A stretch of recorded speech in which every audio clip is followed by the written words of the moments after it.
toujours vivre le bien tu vis bilile le kamalo bana ebele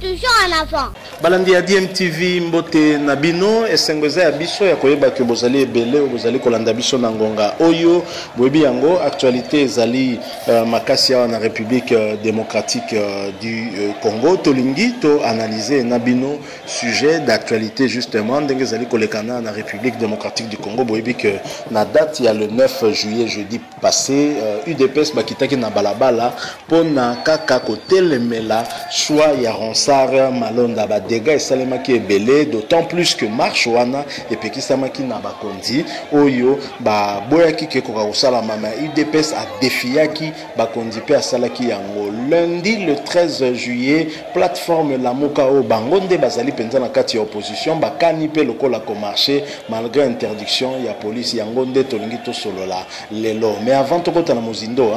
ya sujet yango tozo pesa bino lelo to ko rappeler na bino po tozwa déjà mokano ya kosala kayango à chaque fois to kutani na bino coronavirus ezali to kosanate to bungate to bungisa makanisite coronavirus ezali bato bazo kufa il suffit na famille za ndeko moko azobela ngo akutana na ba complications respiratoires nde ko comprendre que maladie ezali il suffit na famille za ndeko moko azali corps médical pe asala ka isika ba yambaka ba maladie wana nde ko comprendre que maladie ezali to mibatela bandeko soki to mibateli to bateli pe ba famille na biso respect ya ba mesures barrières ndenge ba kondi ba ipsaki na biso euti epai ya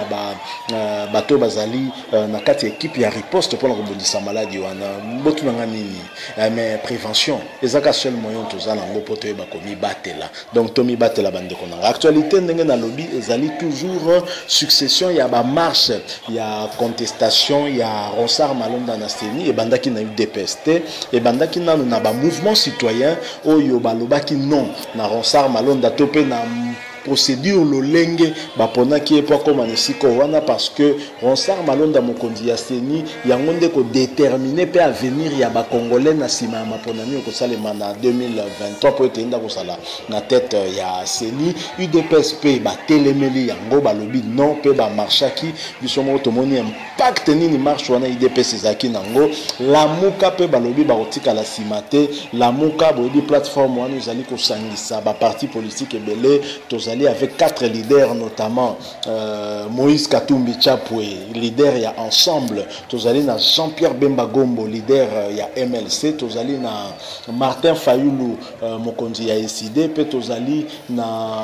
Muzitu o pe lokola zali parmi ba 4 leaders o batikalo ba format Lamuka wana bangonde ba appeler na mobilisation générale pour bango marche lingi salema penza République démocratique du Congo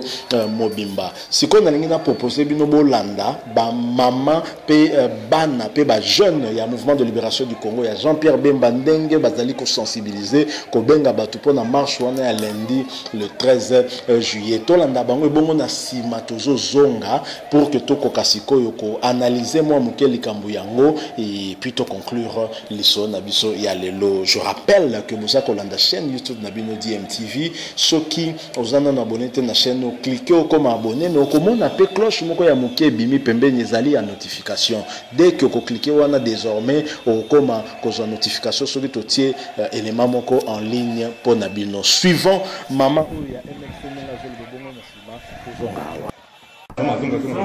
te atika atawana na uzume tosengi na bana ya Congo nyonso ba fils ya mboka na biso ba fils ya Congo totelema mokolo ya lundi le 13 pona kobenga na système ya Kabila na bato na ye oyo babebiselaki biso ba élection na période ya Ngoi Mulunda nanga malumalu tokende kolongola oyo batieli biso lokola nanga bis na mutu ya Seni tolingi bango lisusu te parce que mboka na biso ezali kobeba na ba médiocre tozali koboya système wana lundi mwana nyonso ya Congo o babengi ye fils du pays celui qui réclame ses droits toza kokita na balabala mokolo ya lundi pona kozongisa bosomi na biso na mutu ya seni. Voilà, donc lundi et Koinda Mabe bana MLC au bango basali na kati ya plateforme Lamuka bakani kobimana balabala quelle que soit réponse négative ya ba autorité oyo ba pesi bango autorisation wana te ba pimela ki bango pe autorisation lolenge moko na UDPS tolandi wana ezali ko telemela nanga bis oyo balingi ko créer donc wana Ronsard Malonda o kombo eza ko lalisa batu pongite eza ko pesta batu kanda kombo ya Ronsard Malonda wana tolandi mama MLC ndenga za ko mobiliser batu mais toyeba que porte-parole ya police nationale congolaise le colonel Piro Mwanamputu alekanaki na ba média alobi lisusu pe a confirmer que police akobima na nzela pe ako telemela mutu nyonso tu oyo akokota na balabala po troubler ordre public akotelemela mutu nyonso tu oyo akozanga botosi na ba mesure oyo bazwaki na cadre ya lutte contre maladie notamment état d'urgence au mokonza mboka décrétaki donc colonel Pierrot Mwanamputu alaki déjà que police akobeta akotelemela batu nyonso tu pour na faire respecter ordre public et pour faire respecter mibeko ya mboka ba propos na colonel Pierrot Mwanamputu azalaki vraiment très menaçant azalaki à l'égard ya bato ba osala ba marche et pekisami o toujours rappeler que ba autorité ba pesi ndingisa te na bato batambola mais ba pe ba kotambola ba bisi na biso que bazali pe na besoin ko ndingisa te parce que constitution pesi na mokonzi moko te pouvoir ya kopesa mutu ndingisa ya ko marcher toté ou bien ya kopesa mutu droit ya ko marcher toté constitution to mibeko ya mboka les lois de la république et lobika kake to informer bino toza na régime ya autorisation te po yo autoriser toza na régime kaka ya ko informer lokola to informer déjà bino bozoka ba disposition ya ko encadrer marche donc tozali wana lisusu na masolo ya ba sourmi ouais bato bazoyo kanate za mama na tour de Babel donc incompréhension sur incompréhension to ebitendeni ekosuka mais entre temps na ba propos tozolanda siko nazo proposer bino ezali Jakindala ya zali proche ya Moïse Katumbi donc azali na kati ensemble certainement et Jakindala à répondre notamment na Pierrot Mwanamputu en tant que policier pour répondre na bango en général je propose Tolanda Jakindala ensuite tozozonga pour que to conclure le son na biso mais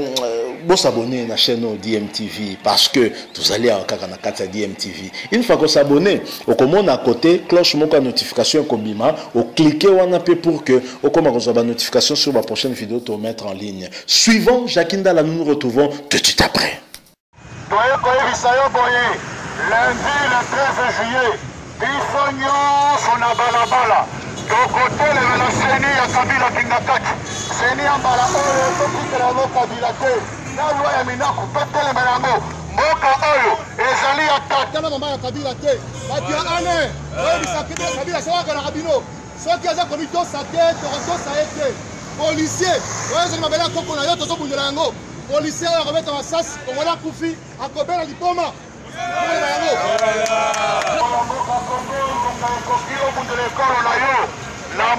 Lamuka zala sima ya mabele babundelaka yango mboka oyo ezali ya Kabila te ezali ya tata na ye te ya mama na ye te lundi le 13 juillet ndeko bima na balabala na bikolo nyonso ndeko na ngai peuple nde abundelaka mabele na ye yo oza kolala Lamuka abundela mabele na yo tokoki kondima te seni ya mbala oyo ezala maboko ya Kabila tokoyi yango ndeko Lamuka telema yo ndeko ya aner kende koyebisa Kabila soki aza komitosa te peuple bakotosa ye te yo policier ya nzala yo soda ya nzala yeba yango toza kobundela yo na mosi yo na bana na yo policier akongole soki abeti masasi moto akufi akobela liboma Voilà, Bouti Kolanda Jakindala, toujours dans le cadre de sensibilisation, il y a population pour baya ko participer à la marche monene la Mukaza ko projeté lundi 13 juin boyoki ndenga zali Koloba Jakindala oyo à promettre na police justement automonique zali pe réponse quelque part hein, na Pierrot Monamputu porte-parole ya police oyo à prévenir na batu ya la Muka notamment que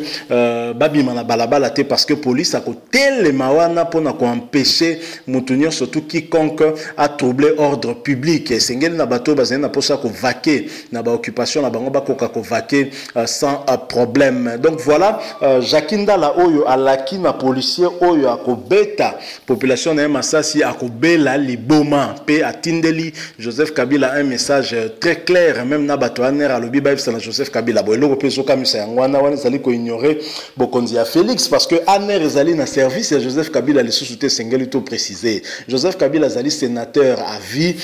pour na rendre ancien chef de l'État et Bambien Balamoko qualité wana sénateur à vie avandi na Kingakati. Aner Zali sous autorité pekaka ya chef de l'État Félix Tshisekedi parce que Yenda Zali numéro 1. Ya bisonyon so tout temps to benga ka le sportif numéro 1, tozo benga epé le magistrat suprême, Yependa Zali numéro 1 à Aner. Donc wana Zali message tindelande Félix Tshisekedi parce que Félix Tshisekedi yenda zo konza. C'est vrai que Sengeli to reconnaître que Yenda Zali président, c'est lui qui engage le pays actuellement, c'est lui le garant du bon fonctionnement des institutions et non Kolobaki Aner Yebisa Joseph Kabila wana Zali ba propos moko pe yo Jakinda la Keimo Musika. Je pense que on dirait débat et Zali moi muké un peu dévié. Il y a par rapport il y a marche ango Zali kotambo la marche Sengeli Zali pona ko bundela ba réforme ko réformer Seni justement pour qu'on soit en sorte que Seni à lobby est à la réellement neutre, est à la réellement institution où quoi appuyer démocratie ndenge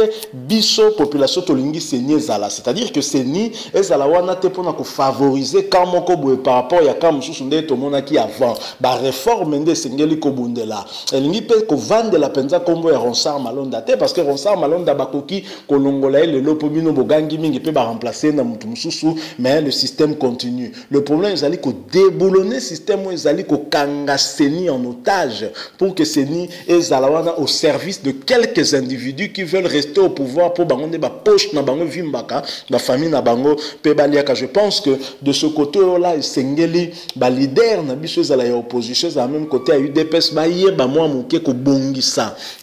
makam na bango wana kotala. Le plus important c'est l'institution qui doit être réformée pour échanger modèle nango ya ko salelama au lieu que ya ko viser kaka mutu. Faut pas faire de fixation sur la personne de Ronsard Malonda. Je pense que wana et aux malom mingi mais au moins na ba image au Bolanda ki ba maman à MLC suko Bolandi Jakinda la proche ya Moïse Katumbi bomoni que la muka baza soudé autour ya question wana pe lundi le 13 ba promettre que ba ozana balabala po bazana besoin ya autorisation à mutute et loi pe lobi na bango te que ba senga mutu autorisation bango bazali wana kaka po ba informer que tokobima kita ba autorité compétente de prendre toutes les mesures pour encadrer manifestation wana ningi kolobateke ko boma batu. Et pourquoi tuer des gens ceux qui batu babimi na balabala kaka pona ko senga que Seigneur za la réformer parce qu'il y va de notre avenir. Biso surtout toi concerné parce que bato ba ko voter en 2023 bangonde ba okumba biso 5 ans à venir to ko pesa 5 ans ngoli susu kaka na ba aventurier